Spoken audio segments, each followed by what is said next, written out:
Hello scrapbooking friends, I am back with a process video finally.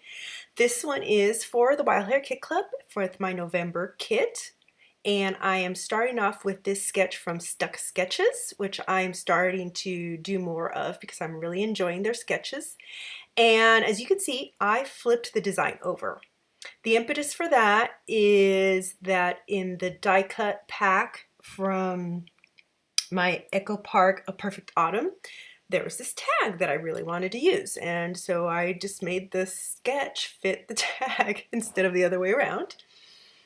Here I am going through that die cut pack to just separate the ones that I thought I might use versus the ones that I really knew weren't going to fit the sketch.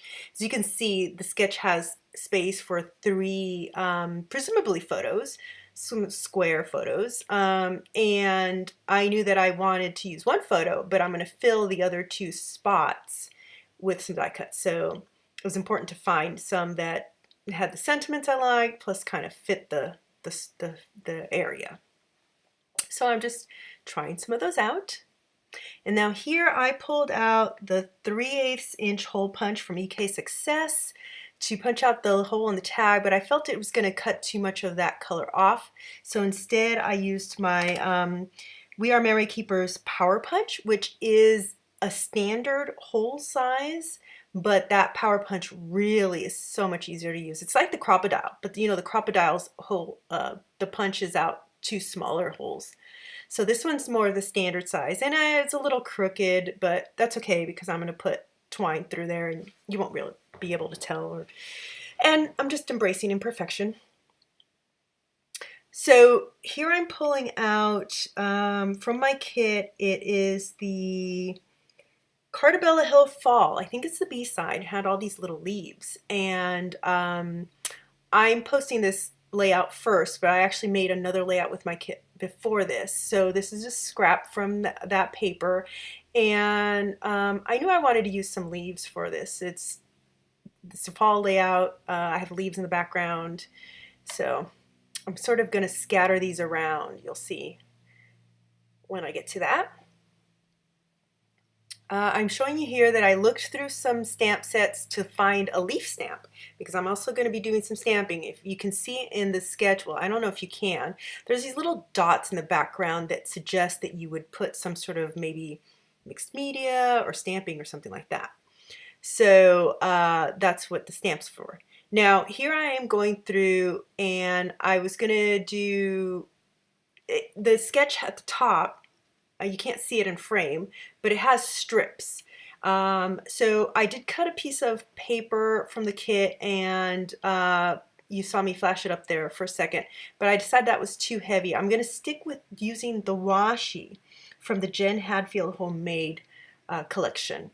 So I'm going to layer up a whole bunch of washi at the top, somewhat randomly. I was having a little trouble because that the top of the layout is over a foot from where I'm sitting, and I couldn't really see the top, and you know, just trying to line things up. So you can see my head come in frame a little bit. I think next time I should just pull the layout down or maybe even flip it over.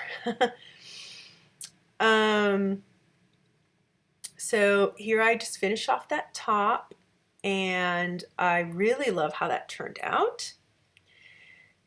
Now, let me see if I can remember. Okay, so I decided to use the little fall banner at the top, and here I am. I'm not sure what I'm doing here. Okay, so I'm still just fiddling with the die cuts. Hadn't quite decided by that point. I did pull out the little stamp, the little leaf stamp, and just put it on there just to remind myself. And here I am taking they're called enamel phrases from Cartabella's Hello Fall line. So they're just words, clear. They are enamel-y. They're textured. They're bumpy. And if you can see in the sketch, there's a spot for the title, which looks upside down, and then journaling strips at the top. I'm sort of just interleaving my title with my journaling. So I just took some of those words and I'm laying them out to see how I want them.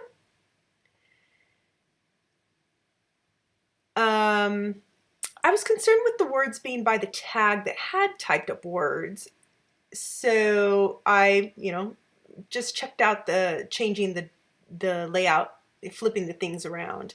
And in the end, I just brought it back to stick more to the sketch. So now the design here looks like it calls for 4 square photos possibly matted behind. I'm only using 1 photo, and instead of using some paper as my matting, I am going to use more washi. So here I was just making sure where exactly I wanted on the page, how far down. It's about at the 3rd mark on the bottom. So it gives you quite a bit of space, at white space between that bottom cluster of photos, ephemera, and that top strip. I was just trying to alternate, that's the word I want, alternate some darks and some lights, and the blues and the blacks. I didn't want the two wood grainy ones next to each other and all that. So I'm just here, just layering up the washi here. And I place it, and I feel like it needs 1 more there, so I take that last black one off and I put this light one. I really like having the light one on there. And then I thought, well, that one's got black and white. I don't want black and white, so I put this blue one. And then I had to, I really like that camera, so I decided I want to use that. Then I had to leave, and when I came back, I decided that it looked like all the lighter washi was on top of that column, and I really wanted to finish it off with a dark, because I'm going to be, as you can see here, I'm bringing over my ruler. I am marking it off so that instead of having like individually matted photos or areas, I am going to be stitching these squares on this block here. So I wanted that darker washi at the top and the bottom so the stitching would show up more. So I just take time to mark off some lines which were rough guides. I didn't stick to them absolutely. And I knew that here with these, I wanted to anchor these clear enamel words. I wanted to anchor them down, so I was going to anchor them down with some more stitching. So just marking that off.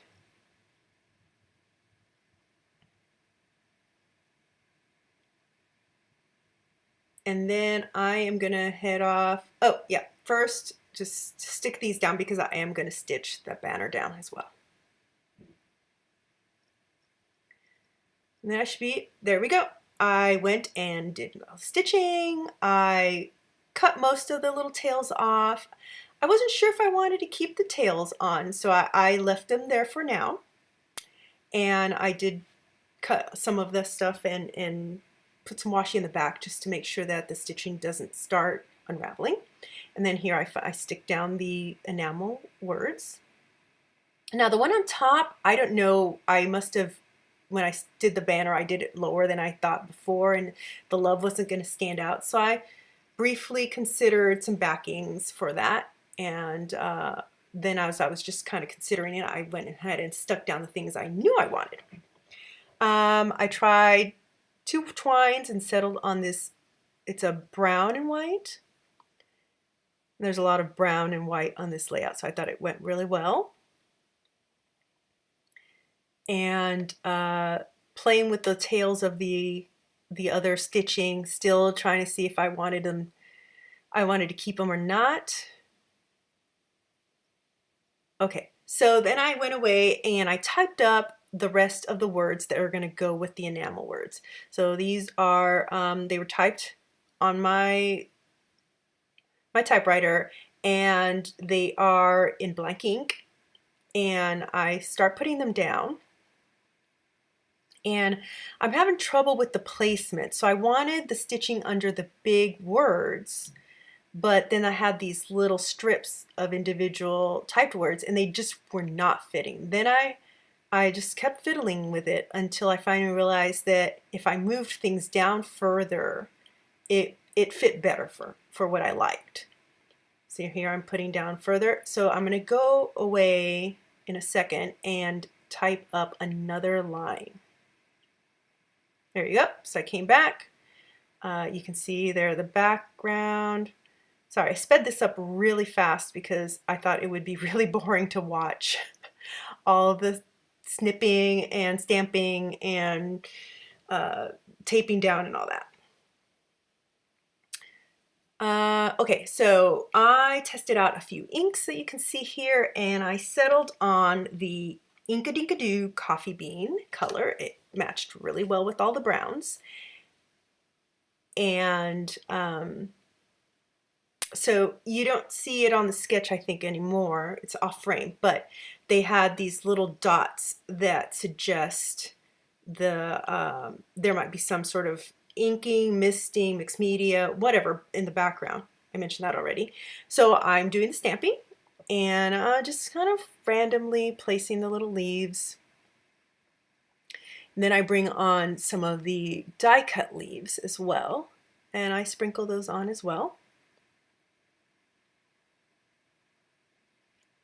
This layout was mostly all about the stamping and the little die cut leaves, and it was very fiddly. The washi, of course, when you pull it up because you think, oh, I want to move it around a little bit, then you have it all curls up and all these little tiny leaves, but I really love how it came out.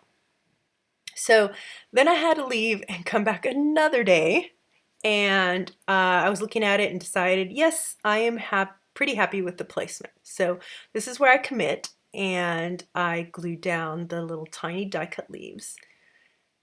So I use the matte medium glue and those little, they're like little dentist picks that Jennifer McGuire recommends in some of her My Favorite Thing videos. They really work really well for those tiny little die cuts.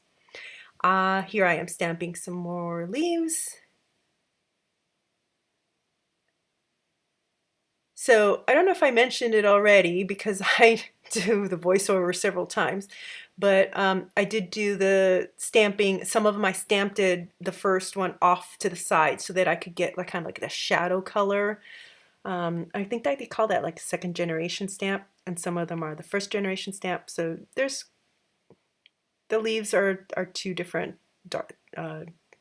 darknesses. Is that a word? I finally decide that I don't want the tails and all the other stitching. So I cut those off and then fill in a few more little areas that feel blank to me. There I am pulling it up so I can actually see the whole thing until I'm finally happy with it. And more leaves. Just needed a couple more, I think. Artfully placing the twine, and it is done. So I'll have some photos coming up. Thank you, thank you, thank you so much for watching, and everyone that's been subscribing, thank you so much. I should be coming forward with more process videos, some more shares with my new scrap room, and I will be doing some giveaways pretty soon. So keep an eye out for that, and thank you so much, and I will see you next time.